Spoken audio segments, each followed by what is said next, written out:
천국 27곡입니다.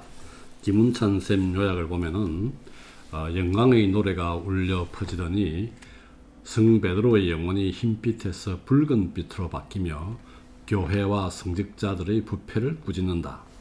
이어 사도들의 영혼은 위로 올라가고 단테는 다시 한번 지구를 바라본다. 단테와 베아트리체는 아홉째 하늘인 최초 움직임의 하늘, 원동천이죠. 하늘로 올라간다. 그리고 베아트리체는 탐욕으로 인한 인간들의 타락을 탄식한다. 한행곤 쌤 걸 볼까요?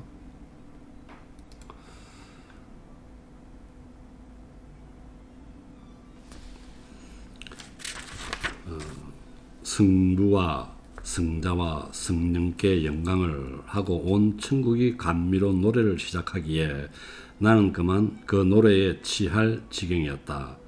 내가 보았던 것은 온 우주의 미소인 듯 여겨지는데 이는 곧 나의 치기가 듣는 것과 보는 것으로 파고든 탓이었다. 천국에서는 두 감각, 듣는 것과 보는 것이 기능을 발휘하고 있죠. 그림을 하나 보겠습니다. 다음 그림입니다. 성부와 성자와 성령께 영광을 온 천국이 노래하기 시작했으니 나는 감미로운 노래에 취하였다. 이 노래의 그림이죠. 이 상황을 설명해주는 그림이 되겠습니다. 계속해서 거기 보면 칠행에 좋아라 행할 수 없이 기쁘구나 사랑과 평화의 온전한 삶이여 욕망이 없이 확고한 풍요로움이여 천국의 부를 나타내고 있습니다. 그 다음에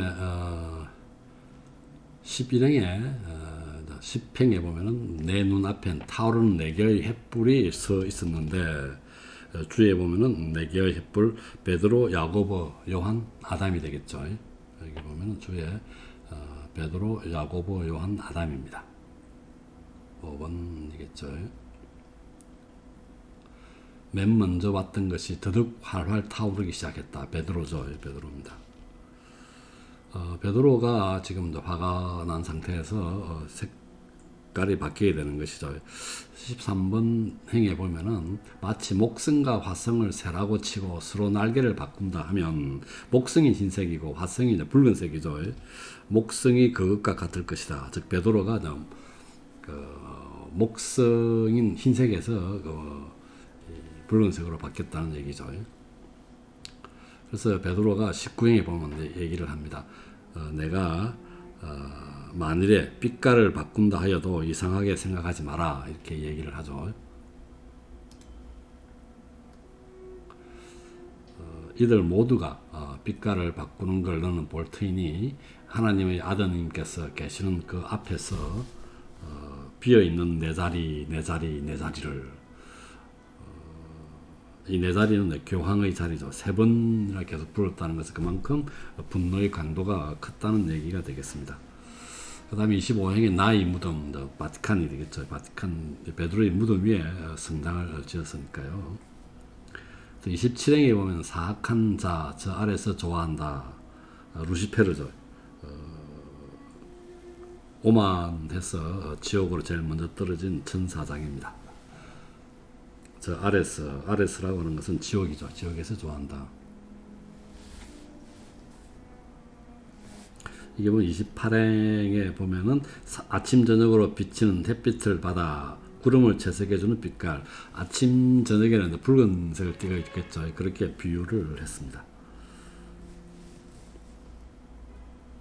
그 다음에 33행에 보면은 어쩔 줄 몰라 하는 것과 마찬가지로 베아트리치도 그렇게 모습을 바꾸었으니 그러한 일식입니다.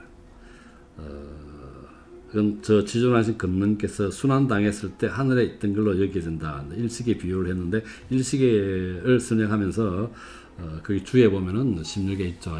예수께서 순환당했을 때 일식이 일어난 얘기를 하고 있습니다.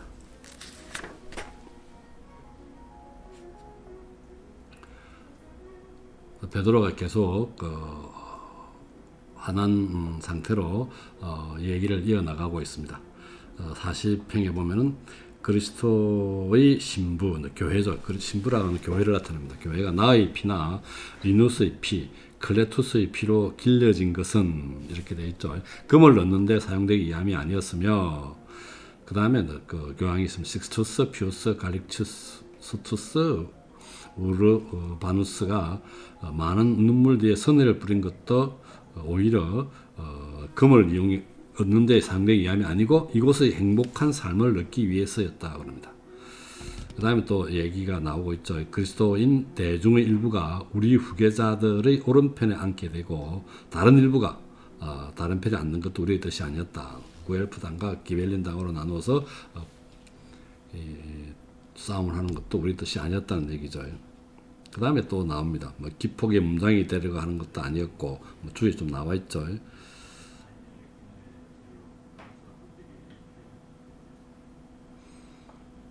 그 다음에 또 57행에 보면 오 하느님이시여 왜 누워만 계신지요 이렇게 되어 있습니다. 그 다음에 58행에 교황 요하네스 21세와 그 다음에 클레멘스 5세 아비뇽으로 교황청을 옮긴 자죠. 그에 대한 얘기가 있습니다. 여기 보면은 58행에 보면 우리의 피를 마시려고 이건 카오르시니 이게 아까 요하네스 2세가 되고요. 과스키가 클레멘스 5세가 되는데 이게 보면 준비하고 있으니 이렇게 되어 있는데 시간 개념이 없는 것이죠. 그래서 시간 개념이 이전에 일어난 일이었지만 그 다음 이후에 또 일어날 일도 시간 개념이 없기 때문에 이렇게 표현하고 있습니다. 오 좋았던 시작이여 너 얼마나 사악한 종말로 떨어졌는가.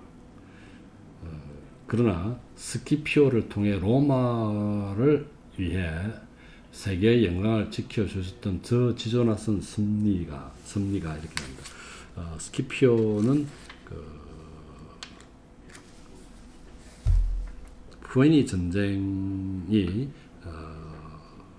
로마와 카르타고 사이에 3차에 걸쳐 있었죠. 1차는 시칠리아, 그 다음에 2차 전쟁입니다. 3차는 완전히 카르타고가 종말을 구했는데 2차 푸에니 전쟁에서 승리를 거뒀던 스키피오입니다. 한니발 장군에게 승리를 거뒀던 스키피오.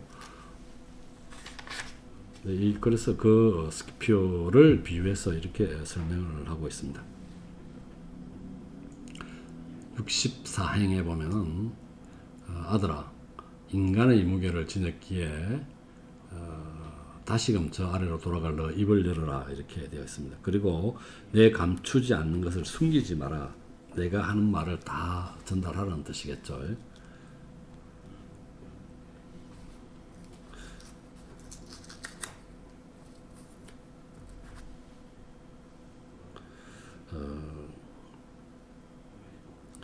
그 다음에 계속해서 얘기를 하고 있습니다. 승리자의 수증기로 꾸며진 전기가 71행에 펄펄 위로 올라가는 것을 나는 보았다. 나의 시선은 그들의 모습을 따라갔으나 너무 멀리 떨어져 앞으로 더 나아갈 힘이 없는 그때까지만 따랐다. 이렇게 하고 있으니까 베아트리체가 이야기하죠. 78행에 눈을 내리고 그대 어찌 돌아왔나 보시오라는 말이 있습니다. 내 이전에 보았던 그때 우리가 22곡에서 항승천을 올라가면서 이제 한번 봤죠. 뒤로 돌아봤죠. 그때 이래 첫째 클리마가 중앙에서 끄트머리까지 이루는 온 한 칼골을 지나서 내가 왔음을 보았더니 가데 저쪽 편에 오디세우스의 미친 백길이 보였고 이쪽 가까이에서는 에우로파죠. 에우로파가 감미로운 짐이 되는 해안이 보였다. 이렇게 되어 있습니다. 그러니까 22곡의 상승천을 올라갈 때 한번 뒤돌아봤고 지금 여기서 6시간이 지났다는데 이건 여기서 설명이 됩니다만 한 번 더 되돌아보는 것이죠. 여기서 주에 보면 첫째 클리마라고 되어 있는데요. 이 클리마는 제1대 첫째니까 옛날의 지리학에서는 북반구를 적도와 평행시켜서 7지대로 나누며 이를 각각 클리마로 불렀는데 여기까지만 보면 됩니다. 여기까지만 이해를 하시면 될 것 같은데, 단테가 지금 이 쌍둥이 자리는 이거 이해할 필요가 없을 것 같아요. 첫째 클리마 얘기를 하고 있습니다. 그 클리마에서 중앙에서 끝머리까지 이루는 온할골, 첫째 클리마 적도 부분이게 되겠죠. 내가 와서 보았더니 가데라고 하는 것은 에스파니아의 서남 해안의 포구라고 되어 있죠. 그 다음에 저쪽 편에 오디사의 미친 백길입니다. 요거는 지브롤터 해협이죠. 지브롤터 해협입니다. 그 부분이죠. 에스파니아 그 위에 있는 지브롤터 해협이 보였고, 저쪽에서는 이제 그게 보였고, 가데 저쪽 편이죠. 저쪽에 에스파니아 쪽에서는 지브롤터 해협이 보였고, 이쪽 가까이에서는 유럽이 감미로운 짐이 되는 해안이 보이죠. 페니키아 해안이겠죠. 페니키아 해안이 되겠습니다. 보였다.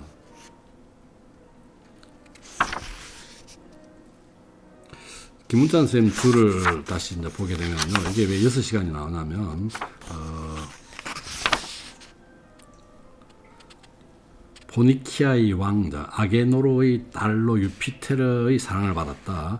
유피테르는 항소로 변해 그의 마음을 사로잡았고 그녀를 등에 태워 납치하였다. 그녀에게서 유럽이라는 이름이 유래하였다. 이렇게 되어 있죠. 이게 이제 유럽에 대한 얘기가 되고요.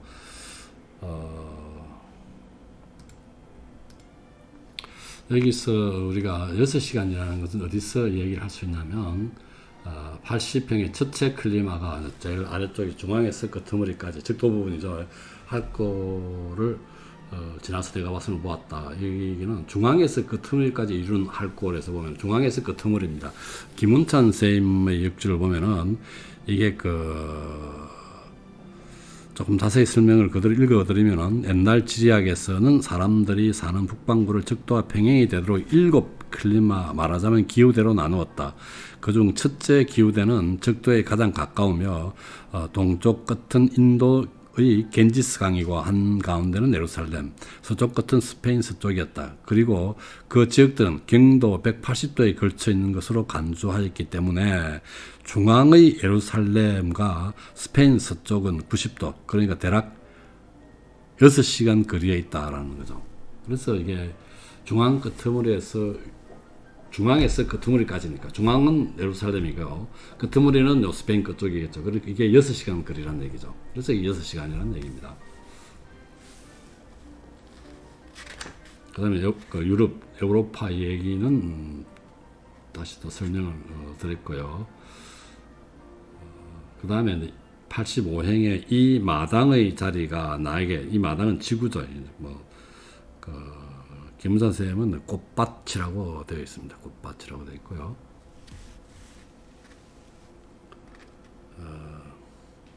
그 다음에 더 많이 모습을 드러낼 것이름만 태양이 내 발 아래 벨 하나를 앞질러 더 멀리 떠나갔다.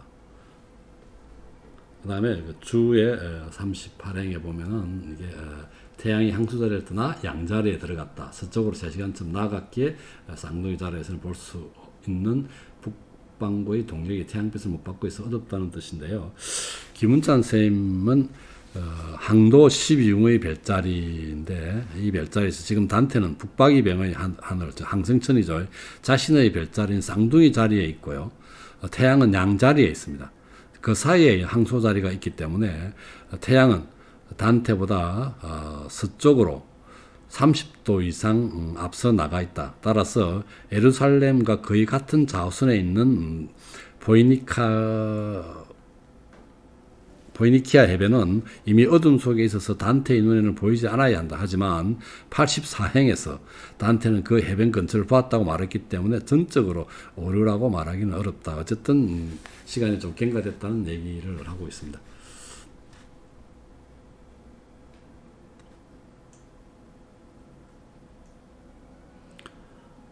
그 다음에 93행에 보면은 이게 자연과 예술을 이야기하면서 베아트리체의 웃음 띤 얼굴을 이야기하죠.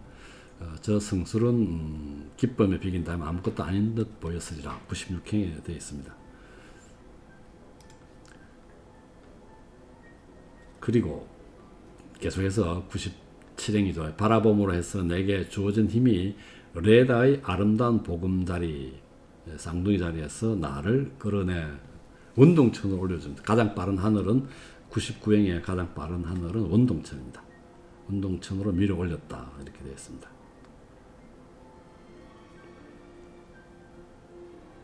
그 다음에 106행에 보면은 중심을 가만히 세워두고, 중심은 지구죠. 다른 모든 것을 하늘들을 빙글어 돌려주는 우주의 본성은 여기에서 그 출발점이 비롯되는 것 같구나 해서 원동천을 얘기하고 있습니다.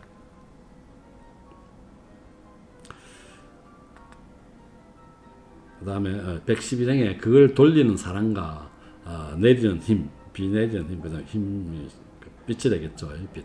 그래서 그 다음 행에 보면 빛과 사랑이 그것을 한 둘레에 감싸고 있는 것은 마치 이것이 다른 것들을 그렇게 한것 같은데,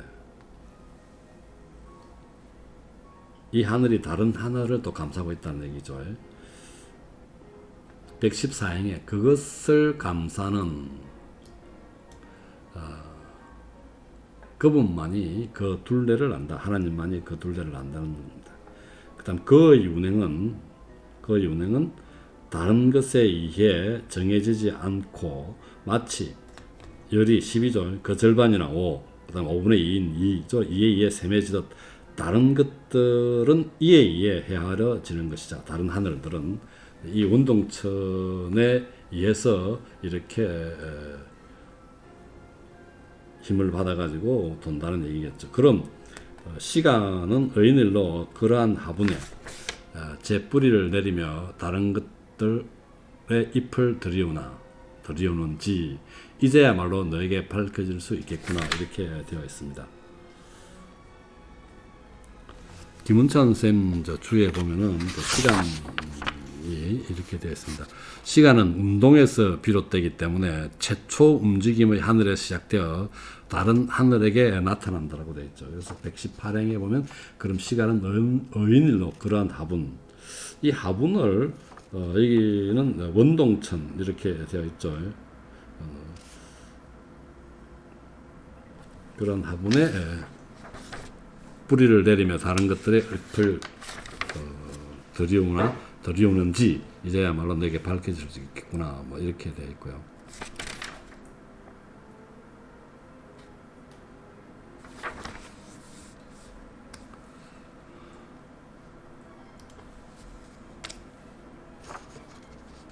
그 다음에 탐욕에 대한 이야기가 나옵니다. 122행에 보면 너의 물결 밖으로 눈을 끌어낼 힘을 갖지 못하게 한 오 탐욕이여, 의지가 사람들 속에 잘 꽃피우지만 끊임없이 내리는 비가 참된 자루를 뜰거지 열매로 바꿔 놓는구나. 탐욕에 대한 비난이죠. 우리 앞에서 베아트리체가 그런 얘기를 한다고 했죠. 요약에서. 그 다음에 127행에 보면 신앙과 순수함은, 여기 김은찬 쌤은 이 신앙 대신에 믿음이라고 했습니다. 믿음과 순수함은 오로지 어린 아이에게만 있는 것인데 그것들은 모두가 저들의 볼이 채 덮이기도 전에 없어지는구나. 인간의 타락을 설명하고 있습니다. 그 다음에 131행에 나중에 풀린 햇바닥을 갖고서 어떤 달은 아무 때나 먹는다는 얘기죠. 금식하고 있다가 그런 얘기를 하고 있고, 그 다음 135행에 보면 말을 배우면 그녀가 묻히는 걸 보고자 한다. 와, 너무 부려져요. 어머니를 사랑하며 그녀의 말을 듣다가도 온전히 말을 배우면 그녀가 묻히는 걸 사랑한다. 완전히 배반한다는 얘기고요. 아침을 가져오고 저녁을 남겨주는 태양의 아름다운 따님도 처음으로 바라볼 땐 하얗던 살결이 검어진다. 요 주에 보면은 이렇게 설명이 좀 되어 있습니다. 주에 보면은 이 구절은 가장 논란이 심한 구절입니다. 가장 평이한 주석은 아리스토텔레스의 이론에 입각한 것인데 이것도 석연치 않다. 아무튼 그에 의하면 태양의 산물로 간주된 인간은 처음에는 살결이 희나 늙을 무렵에 검어진다고 한다. 이렇게 되어 있습니다. 이것이 김은찬 쌤의 각주에도 이렇게 되어 있습니다. 이 태양이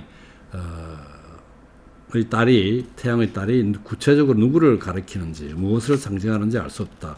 자연이나 인류 또는 교회로 보는 학자도 있고 헬리오스의 딸 키르케로 해석하는 학자도 있다. 그리고 이 사명 전체가 문법적으로 논리적으로 여러 가지 논란의 대상이다 이렇게 설명이 되어 있습니다.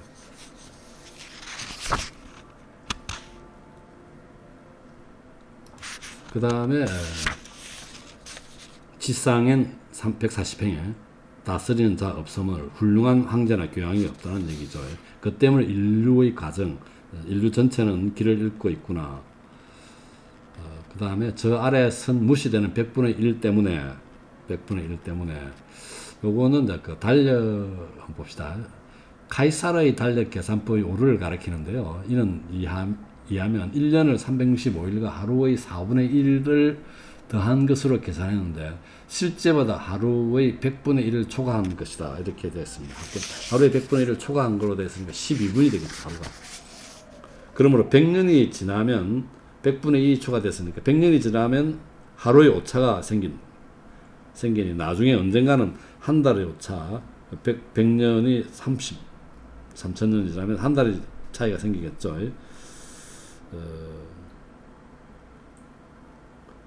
정월이 겨울이 아니라 봄에 해당하게 될 것이라는 이야기다. 이렇게 되어 있습니다. 김훈장 선생님 설명은 주를 보면요. 수천역, 즉 오랜 세월이 흐르기 전이란 뜻이죠. 이게 저 나라에 숨으신 100분의 1 때문에 정월이 완전히 겨울을 벗어나기 전에 너무 오랜 세월이 흐르기 전에 라는 뜻입니다. 우리가 훌륭한 지도자가 나타나겠죠. 자, 기원전 46년 율리어스 카이사르가 개정한 달력은 1년을 365일 6시간으로 계산했단 말이죠. 이렇게 하면 아까 얘기했듯이 그것은 실제보다 약 12분을 초과합니다. 따라서 100년이면 하루의 오차가 발생하고 결국 수천 년 후에는 1월에 벌써 봄이 될 것이다. 이런 오차는 1582년 교황 그레고리우스 13세의 개정, 결국은 그게 그레고리우스 어력이 되겠죠.로 수정되었다라고 합니다. 그래서 오래지 않아 정월이 완전히 겨울을 벗어나기 전에 하늘의 이 둘레들이 이다지도 소리를 지르니 빛을 비출 것이니 영향력을 행사할 것이니 무던히도 기다렸던 폭풍우가 돼 폭풍이나 폭풍우 혹은 운명이 될 수도 있고 운명이 뱃무리가 있던 곳으로 수미를 돌려 함대의 무리가 곧바로 치달릴 것이며 꽃이 피고 나면 참 열매가 올 것이다. 이거는 앞에 나온 주에는 있지만 124행 126행의 말과 견주면 이해가 쉽습니다. 이게 이제 124인가 116행 있죠. 어제가 사람 꽃피우지만 끊임없이 내리는 비가 참된 자들을 떨거지 열매로 바꿔 놓는구나. 이에 대비되는 그런 얘기가 되겠습니다.